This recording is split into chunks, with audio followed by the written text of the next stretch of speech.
શિક્ષણના વેપલાનો video viral. પરીક્ષામાં ચોરી કરાવી પાસ કરાવી દેવાનો મહિલાનો દાવો. પાસિંગ જે તમે આપો છો કયા પ્રકારની આપો છો?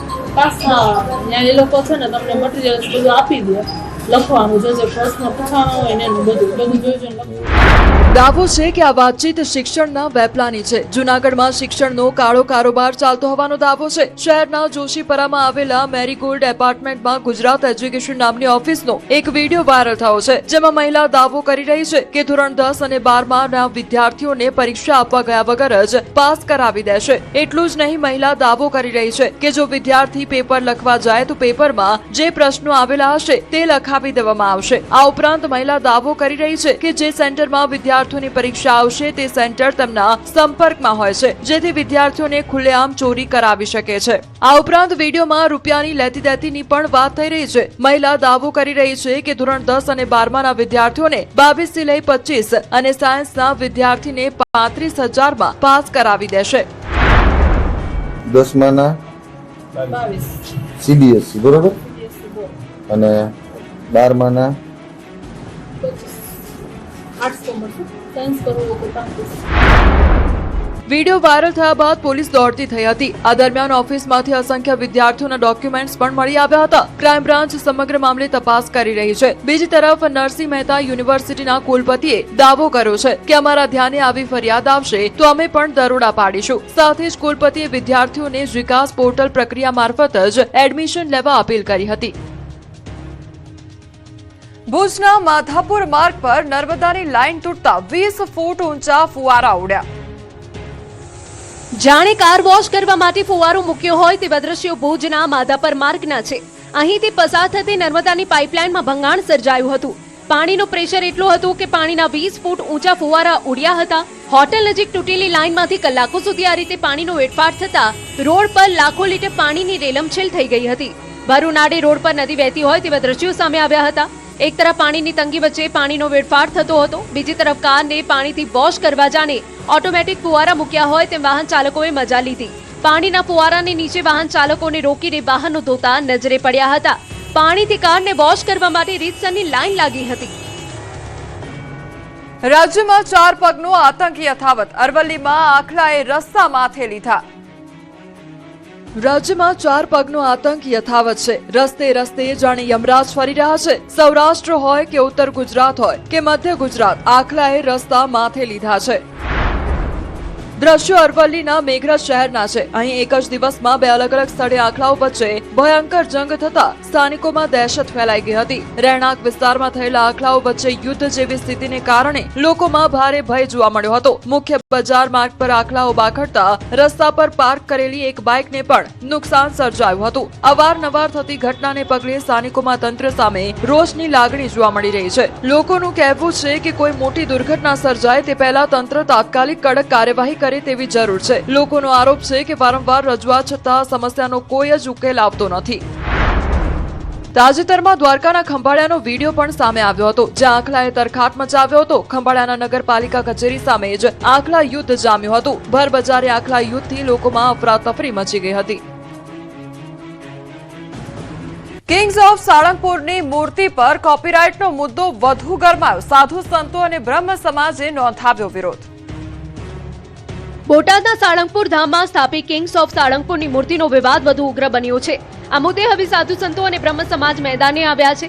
કોપીરાઇટ મુદ્દે મહામંડલેશ્વર અખિલેશ્વર દાસજી મહારાજે કહ્યું કે ભગવાન સૌના હોય, કોઈ સંપ્રદાયના નહીં. તો બીજી તરફ બ્રહ્મ સમાજે પણ આરોપ લગાવ્યો કે કોપીરાઇટથી કરોડો હિન્દુઓની લાગણી દુભાઈ છે.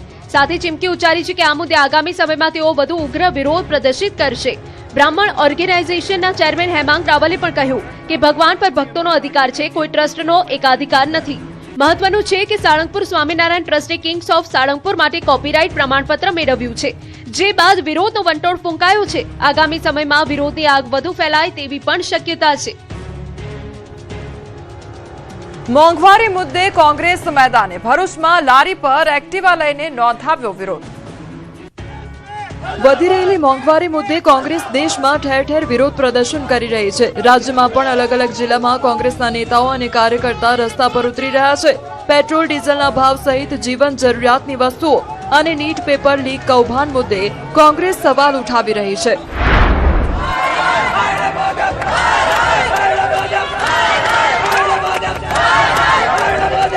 એવામાં ભરૂચ જિલ્લા કોંગ્રેસ પણ રસ્તા પર ઉતરી અને ભાજપ હાય હાયના નારા લગાવ્યા. ભરૂચ રેલવે સ્ટેશન પર મોટી સંખ્યામાં કોંગ્રેસના કાર્યકર્તાઓ એકઠા થયા અને વિવિધ પ્રશ્નો મુદ્દે હલ્લાબોલ કર્યો. જિલ્લા કોંગ્રેસ પ્રમુખ રાજેન્દ્રસિંહ રાણાના નેતૃત્વમાં સમગ્ર કાર્યક્રમ યોજાયો. આ દરમિયાન કાર્યકરોએ લારી પર એક્ટિવા મૂકી કાર્યકર્તાઓએ વિરોધ પ્રદર્શન કર્યું. મામલો ઉગ્ર બનતા પોલીસે એક્ટિવા કબજે કરવાનો પ્રયાસ કર્યો. આ દરમિયાન પોલીસ અને કોંગ્રેસના કાર્યકર્તાઓ વચ્ચે ઘર્ષણના દ્રશ્યો સર્જાયા. જે બાદ આ દરમિયાન પોલીસે કેટલાક કાર્યકર્તાઓની અટકાયત કરી. આ ઉપરાંત વિરોધ પ્રદર્શન માટે કોંગ્રેસ મોંઘવારીની જેલની પ્રતિકૃતિ પણ બનાવી હતી. અટકાયત બાદ પણ કોંગ્રેસના આગેવાનોએ જનહિતના પ્રશ્નોને ઉઠાવી લડત ચાલુ રાખવાની ચીમકી ઉચ્ચારી. રાજકોટવાસીને 2 વર્ષથી પડતી હાલાકીનો અંત. કરોડોના ખર્ચે બનેલો સાંઢિયા પુલ ખુલ્લો મુકાયો. રાજકોટ શહેર અને જામનગર તરફથી આવતા જતા વાહન ચાલકોની લાંબી પ્રતીક્ષાનો અંત આવ્યો છે. છેલ્લા 2 વર્ષથી જેની આતુરતાપૂર્વક રાહ જોવાઈ રહી હતી તે નવનિર્મિત 4 લેન સાંઢિયા પુલ હવે ખુલ્લો મૂકી દેવાયો છે. સાંઢિયા પુલ જનતા માટે ખુલ્લો મુકાયો છે. નાયબ મુખ્યમંત્રી હર્ષ સંઘવીએ પુલનું લોકાર્પણ કર્યું હતું. કરોડોના ખર્ચે બનેલા આ બ્રિજનું લોકાર્પણ કર્યા બાદ હર્ષ સંઘવીએ મેયર સહિતના પદાધિકારીઓ સાથે ખુલ્લી જીપમાં સવારી કરી બ્રિજનું નિરીક્ષણ કર્યું હતું. લોકાર્પણ થતાં જ હજારો વાહન ચાલકોને ટ્રાફિકની સમસ્યામાંથી રાહત મળી છે. અંદાજે દરરોજ 70,000 થી 1 લાખ જેટલા વાહનો આ પુલ પરથી પસાર થશે. કુલ 74.32 કરોડ રૂપિયાના ખર્ચે બનેલો આ પુલ છેલ્લા 2 વર્ષથી નિર્માણ હેઠળ હતો. 15 માર્ચ 2024ના રોજ શરૂ થયેલું કામ 13 જૂન 2026ના દિવસે પૂર્ણ થયું છે. 678 મીટર લંબાઈ અને 16.40 મીટર પહોળાઈ ધરાવતો આ પુલ રેલવે ટ્રેક પરથી 6.25 મીટર ઊંચાઈ પર બનાવવામાં આવ્યો છે. નવા 4 લેન બ્રિજનું લોકાર્પણ થતા લોકોમાં ભારે ઉત્સાહનો માહોલ જોવા મળ્યો હતો. છેલ્લા ઘણા સમયથી લોકોને જે હાલાકી ભોગવવી પડતી હતી તેનો સુખદ અંત આવ્યો છે. સિવિલ હોસ્પિટલથી માધાપર ચોકડી તરફ જતા વાહન ચાલકોને આ બ્રિજનો મોટો લાભ મળશે. રાજકોટમાં નાયબ મુખ્યમંત્રીએ ખોડલધામ ચેરમેન નરેશ પટેલ સાથે બંધ બારણે કરી બેઠક. જ્યારે નાયબ મુખ્યમંત્રી હર્ષ સંઘવી સાંઢિયા પુલનું લોકાર્પણ કરી સીધા ખોડલધામના ચેરમેન નરેશ પટેલને મળવા પહોંચતા રાજકોટનું રાજકારણ ગરમાયું હતું. 2027 વિધાનસભાની ચૂંટણી પહેલા રાજકોટના નાયબ મુખ્યમંત્રી હર્ષ સંઘવી અને ખોડલધામના ચેરમેન નરેશ પટેલ વચ્ચે થયેલી મુલાકાતે ગુજરાતના રાજકીય વર્તુળોમાં નવી ચર્ચાઓને જન્મ આપ્યો છે. નવા બ્રિજનું લોકાર્પણ કર્યા બાદ રાજકોટના સ્થાનિક ધારાસભ્ય સાંસદો સાથે હર્ષ સંઘવી નરેશ પટેલના નિવાસસ્થાને પહોંચ્યા હતા. તેમના ઘરે બંધ બારણે બંને નેતાઓ વચ્ચે લગભગ અડધો કલાકથી વધુ સમય સુધી ગુફ્તગુ થઈ હતી. બેઠકમાં ધારાસભ્ય રમેશ ચિલાડા, સાંસદ રામ મોકરિયા સહિતના નેતાઓ હાજર રહ્યા હતા. ત્યારે બંને દિગ્ગજોની મુલાકાતને લઈને અનેક પ્રકારની અટકળો ચાલી રહી છે. જો કે ધારાસભ્ય રમેશ ચિલાડાએ આ મુલાકાતને માત્ર શુભેચ્છા મુલાકાત ગણાવી છે, તો ખોડલધામના ચેરમેન નરેશ પટેલે પણ માત્ર સામાજિક ચર્ચાઓ થઈ હોવાનો દાવો કરી તમામ અટકળો પર પૂર્ણવિરામ મૂકી દીધું છે. માનનીય મુખ્યમંત્રી શ્રી આજે શુભેચ્છા મુલાકાતે મારી ઘરે આવ્યા.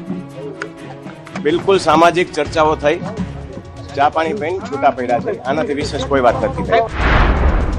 પરંતુ મુલાકાત બાદ રાજકીય ગલિયારાઓમાં વિવિધ ચર્ચાઓ કેમ તેજ બની તેની વાત કરીએ તો તાજેતરમાં નરેશ પટેલે ખોડલધામની જવાબદારીઓમાંથી નિવૃત્તિ લેવાની જાહેરાત કરી હોવાને કારણે આ મુલાકાત વધુ મહત્વપૂર્ણ માનવામાં આવી રહી છે. રાજકીય વિશ્લેષકોનું માનવું છે કે 2027ની ચૂંટણી પહેલા રાજ્યમાં નવા રાજકીય સમીકરણો રચાઈ શકે છે.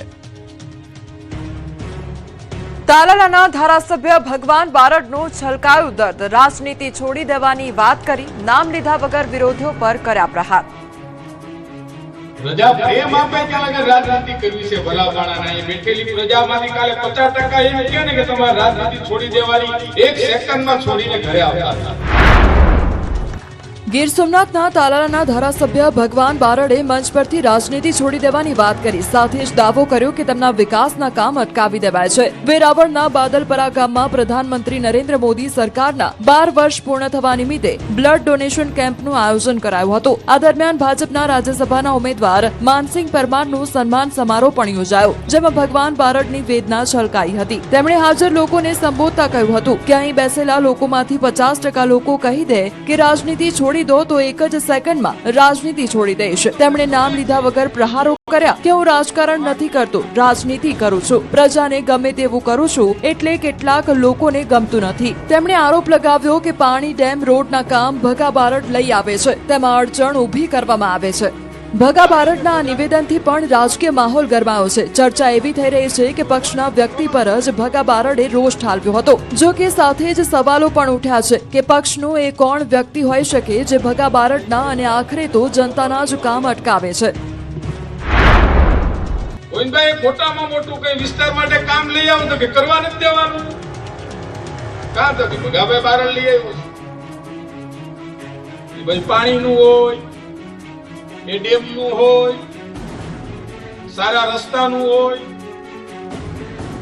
ગોંડલમાં વિઠ્ઠલભાઈ રાદડિયા જૂથ સેવા સહકારી મંડળીની 54મી વાર્ષિક સામાન્ય સભા મળી.